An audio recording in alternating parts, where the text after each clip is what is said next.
एक Scorpio SUV car में IED नाम का एक्सप्लोसिव करीबन 350 किलो का था। एक लोकल बंदे ने उस गाड़ी को एक ट्रक जिसमें कि हमारे जवान सफर कर रहे थे उसमें भिड़ा दिया, जिससे कि हमारे 44 जवान शहीद हो गए। गुस्सा मेरे अंदर बहुत है और इस गुस्से को मैं इस वीडियो के थ्रू निकालने की कोशिश करूंगा। और गुस्सा इसी वजह से आ रहा है क्योंकि इस घटना के अंदर भारतीयों का भी हाथ है। अब मैं आपको सबूत दूंगा कि कैसे इसमें कुछ भारतीयों भ्रष्ट नेताओं का हाथ है। सबसे पहला शक कि 14 और 13 फरवरी को कश्मीर को बंद रखा गया। 13 तारीख को आधा बंद रखा गया और 14 तारीख को पूरा बंद रखा गया और 14 तारीख को ही प्लानिंग करके ये विस्फोट किया गया और इसे बंद करने वाले हमारे कश्मीर के लोकल लीडर्स ही थे। शक नंबर 2, हमारे जवान इतने ताकतवर हैं और साथ ही साथ वो हर तरफ फैले हुए हैं और हर तरफ से हमारी सुरक्षा करते हैं। अब इतने जवान के होते हुए कोई 350 केजी का एक्सप्लोसिव या फिर विस्फोटक कह लीजिए बिना किसी नेता की मदद से अंदर नहीं ला सकता। शक नंबर 3, ये घटना अवंतीपुरा में हुई है और यहाँ पर 2500 सीआरपीएफ के जवान का कॉन्वॉय आ रहा था और जिस रूट से वह आ रहा था उसे सेफ रूट कहा जाता है। तो बात अब यह है कि इस सेफ रूट के अंदर 350 केजी आईईडी कैसे लाया गया और वो भी पूरी प्लानिंग के साथ। शक नंबर 4, 76 बटालियन इस रास्ते से पास करेगी। यह इंफॉर्मेशन बाहर कैसे निकली जिसकी वजह से ये सारे के सारे आतंकवादी तैयार होके बैठे थे। अब ये इंफॉर्मेशन तो बाहर से कोई दे नहीं सकता। ये इंफॉर्मेशन को लीक करने वाला कोई भारतीय नहीं गद्दार है।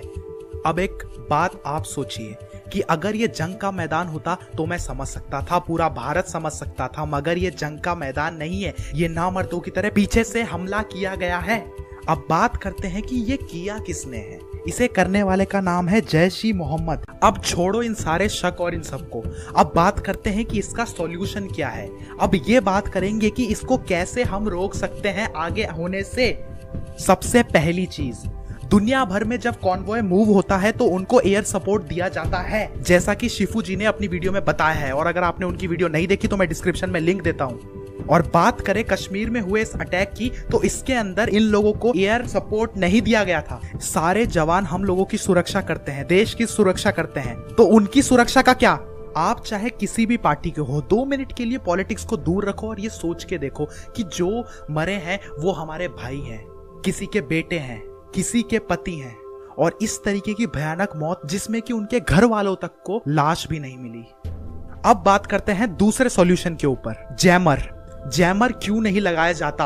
हर नेता की गाड़ी के आगे और पीछे जैमर लगाया जाता है, मगर जब सैनिक जाते हैं तो उनकी गाड़ियों के आगे और पीछे जैमर क्यों नहीं लगाया जाता। अगर ये बॉम्ब मोबाइल से एक्टिवेट करने वाला होता तो ये धमाका बड़ी ही आसानी से हो जाता। नेताओं की गाड़ियों में जैमर है, मगर हमारे देश के जवानों की गाड़ियों में जैमर क्यों नहीं है।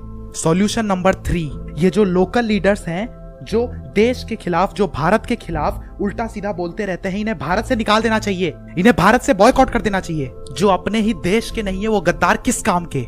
कहां गए वो ह्यूमन राइट्स वाले जो हर वक्त आ जाते हैं। कोई भी टेररिस्ट अगर फांसी चढ़ने वाला होगा तो आ जाएंगे अपनी दुकान उठाकर उन टेररिस्ट को सपोर्ट करने के लिए, खुलवा देंगे सुप्रीम कोर्ट के दरवाजे रात को इन टेररिस्ट के सपोर्ट के लिए। अब कहां है वो सारे लोग। आओ हमारे देश के जवानों के सपोर्ट के लिए, लड़ना है तो लड़ो हमारे देश के जवानों के लिए। एक माँ अपने बच्चे को बहुत ही उम्मीद से आर्मी में भेजती है, अब उनको क्या जवाब मिलेगा। जितने भी जवान शहीद हुए हैं उनकी आत्मा के लिए मैं और मेरा पूरा देश भगवान से प्रार्थना करता है। आज उन जवानों पर पूरा देश फक्र करता है और हम सब उनको सल्यूट करते हैं। अब बात करते हैं कि आपको, हाँ आपको, आप ही से बात कर रहा हूं। अब बात आ गई है बदला लेने की, अपने भाइयों के खून का बदला लेने की। अपनी आवाज उठाओ, इस वीडियो को शेयर करो, इतना शेयर करो कि ये वीडियो गवर्नमेंट तक पहुंचे और वो कड़ी से कड़ी कार्रवाई करे। हमें ईंट का जवाब पत्थर से देना पड़ेगा। मुझे कोई फर्क नहीं पड़ता आपको वीडियो पसंद आई या नहीं आई, आपको लाइक करना है या डिसलाइक, मुझे कोई मतलब नहीं है। आपको सब्सक्राइब करने के लिए नहीं बोलूंगा, बस आपसे इतना कहूंगा कि इस वीडियो को शेयर करना और अपनी आवाज को गवर्नमेंट तक पहुंचाओ। मुझे जैसे जैसे आगे आगे जानकारी मिलती रहेगी मैं अपने चैनल में डालता रहूंगा। अंत में यही बोलूंगा, वंदे मातरम, जय हिंद।